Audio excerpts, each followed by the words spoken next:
ओम रामाय रामभद्राय रामचंद्राय वेधसे रघुनाथाय नाथाय सीताय पतये नमः।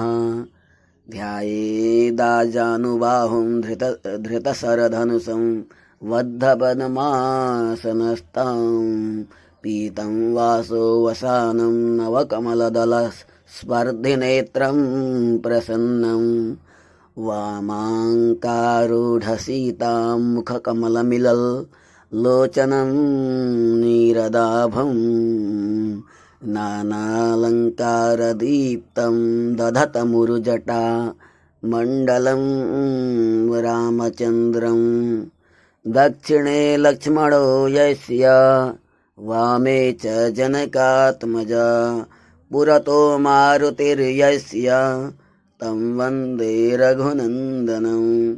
जय श्री राम। सभी को